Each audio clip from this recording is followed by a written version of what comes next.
So just Yeah. let it go. I feel like singing. Let it go. Let it go.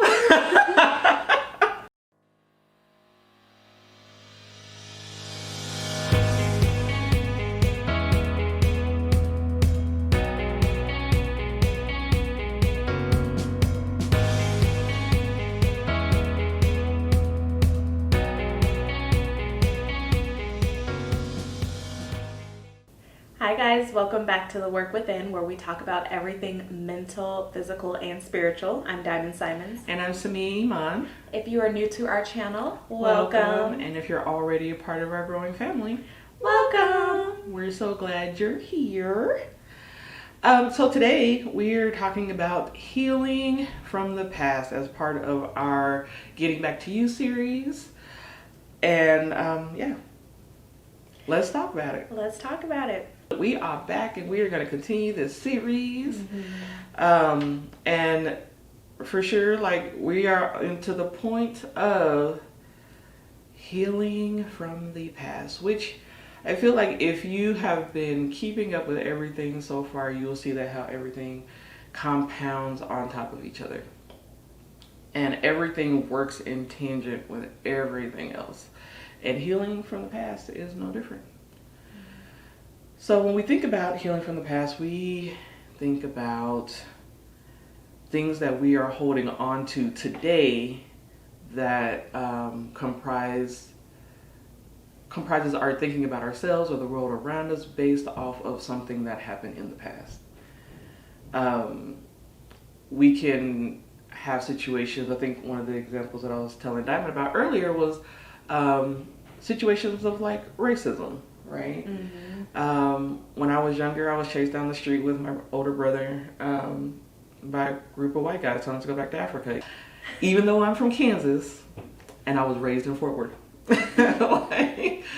But, you know, and I could have taken that situation and turned it into an absolute disdain for all white people, right? And I was like, but I didn't, because I understand the context of where we were at, right? So it's a situation where it was like we were in a majority white city community, right? You also understand that racism is taught. It's not, you're not born racist. And considering that these weren't like older guys, they were like teenagers or maybe early 20s. It was something they were conditioned with, something that they were taught to think and to act. And in that way, you have a choice to either be upset or understand and provide, for me, empathy, honestly. You know, because it's like, well, that really sucks that you were raised that way. Because, you know, who wants to walk around with hate for someone else in their heart for reasons that honestly, I feel like when you move away, actually in all of history, honestly, I don't understand why you would feel like you need to hate anybody. You know? But it's like I think about that situation, but I don't have any emotional attachment to it. Right? Like, I'm not angry about it. I don't be like, I can't believe they did that to me when I was just in middle school. You know? And walk around with a chip on your shoulder. Yeah. Talking about, oh, I don't like white people because they think I should go back to Africa. Right.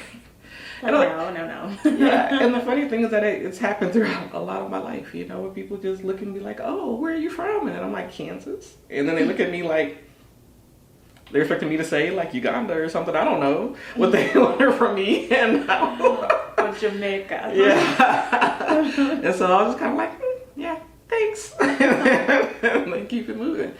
But, you know, like, what you have to understand when it comes to healing, especially with past circumstances, whether it's things that you've done to yourself or things that someone else has done to you, it's a choice, right? Like, you can choose to hold on to it, have a grudge. A lot of depression stems from a lot of the negative things that we say to ourselves. And we hold on to that and we believe that. And it's like, let it go. It's not true. It's not you. You know, and once you realize that, you'll be in a much better place to let it go.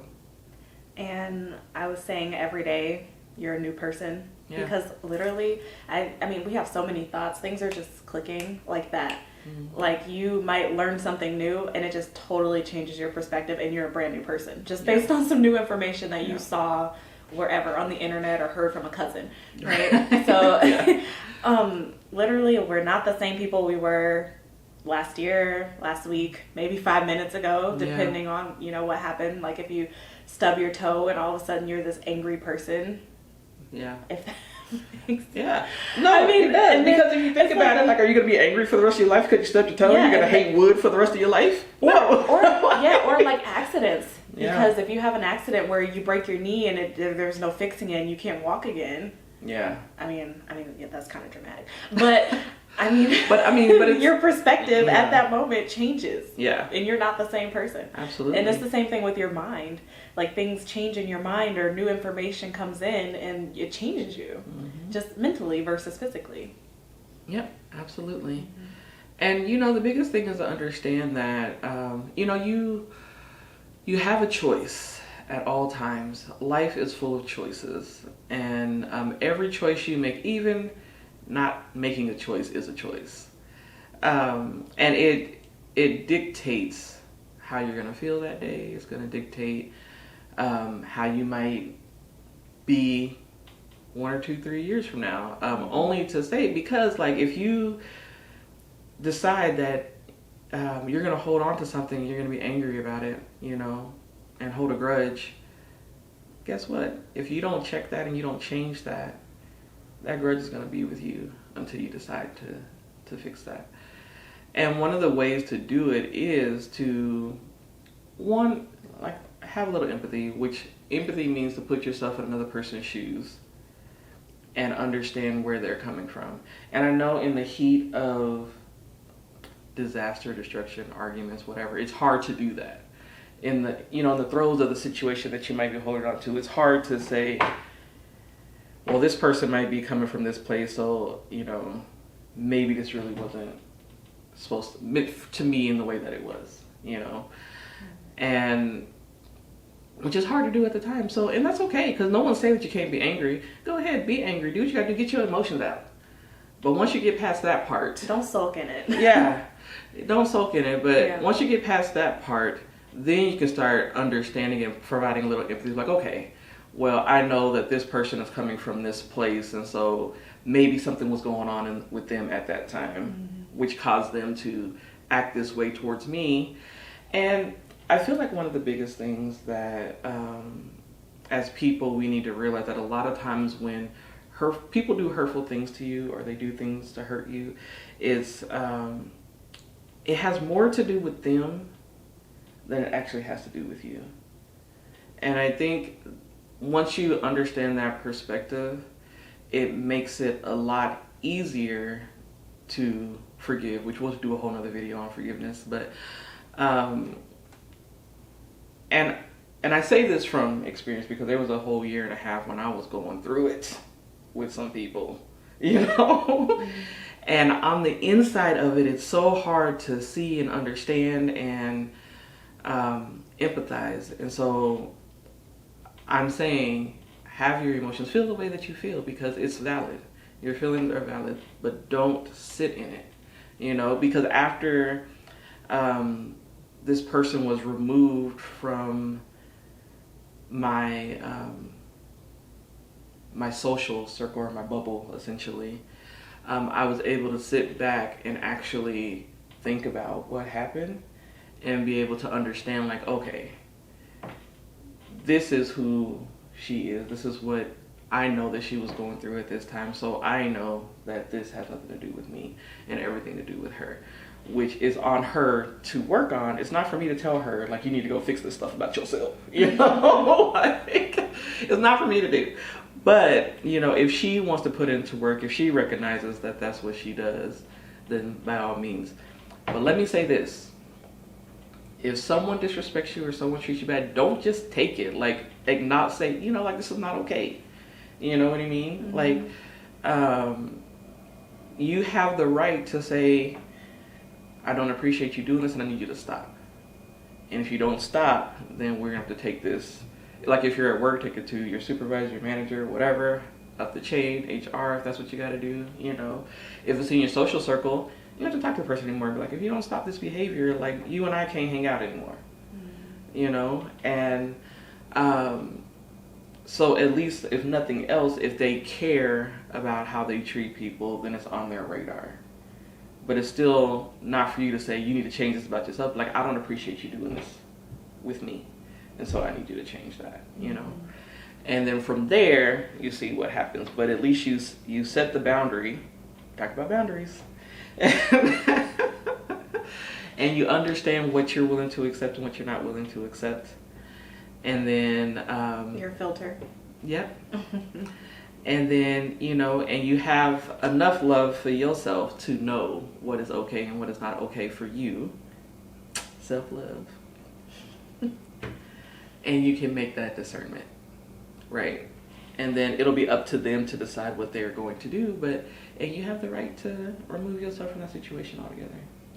But here's my thing with that too, is that if you see this person in the street, don't look at them and be like, oh, I can't stand you because of what you did, whatever, because you're only hurting yourself. And that's part of letting go. Yeah, it's part of letting go, because when you hold on to stuff, like that stuff does things to you internally.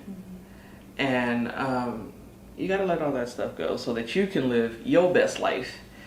And, you know, when you see him, smile, speak if you want to, you know, or whatever. But, and if you don't want to, you don't have to either. But just don't attach the emotion to it anymore. When you let go, letting go is essentially letting go of the emotion that you attach to that situation. But also having discernment for the person, because just because you've let it go doesn't necessarily mean you need to bring that person back into your life. Right. So much stuff here, just so much. And I know it's so easy to say, oh, just let go of the past. Like, it's a new day, you know, keep everything in the past. And I joke with Samia, I'm like, I can't remember anything anyway. So if somebody did me bogus or something, I'm still going to be smiling in their face, hey, how you doing? Because I don't even remember what they did, because I really don't care. I don't hold on to it. But she don't remember anything. But of course, you still have to be cautious when you approach people like that. Like, I remember how you made me feel. I don't remember exactly what you said or what you did, but I remember how I felt when you did it. So I'm still gonna smile and say hi, but I just, you know, some boundaries, you know, just a little cautious about the things I tell you or whatever.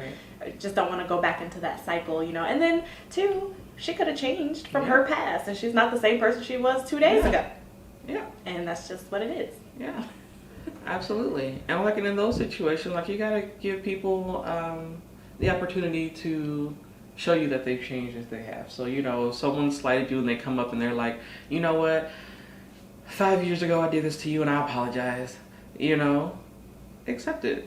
You know, even if you've already forgiven them. My whole thing is that I'm always open, and I feel like you should be too, especially when you're dealing with other people in situations that have hurt you.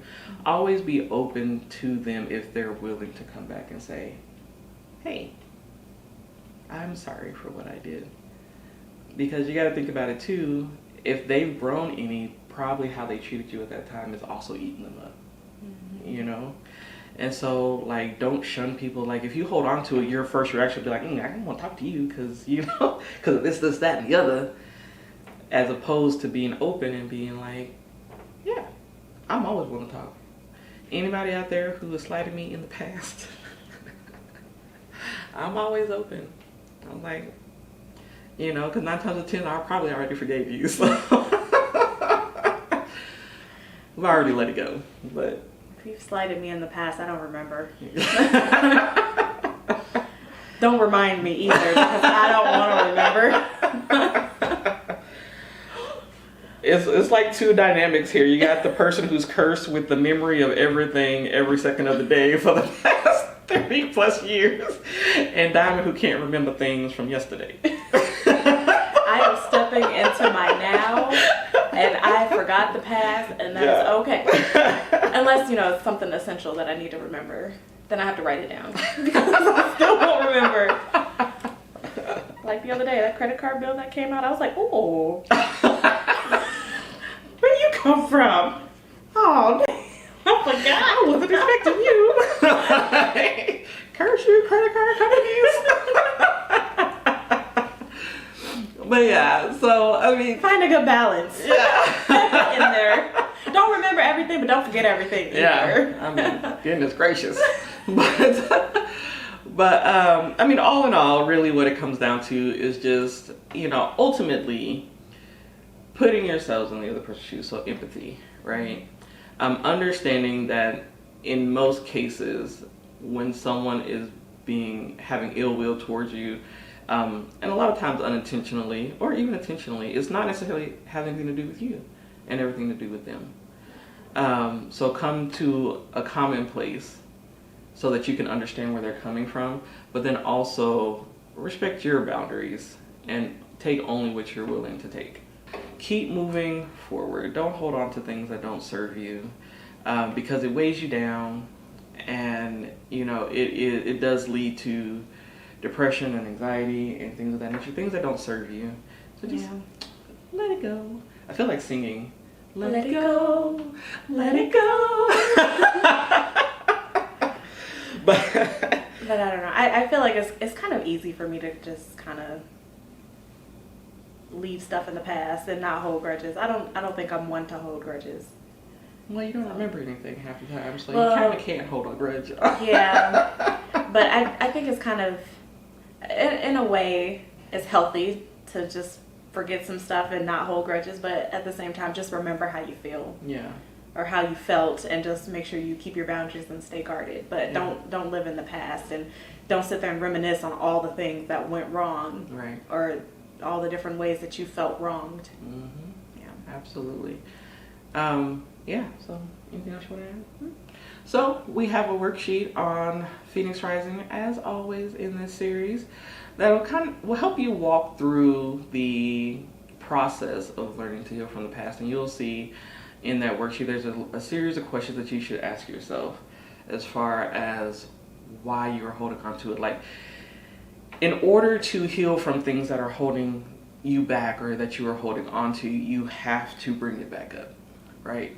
And a lot of times in those situations, you're going to re-feel those feelings that you felt during that time. And that's okay.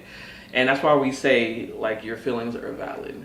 And go ahead and feel them, But, like we also said, don't sit in it.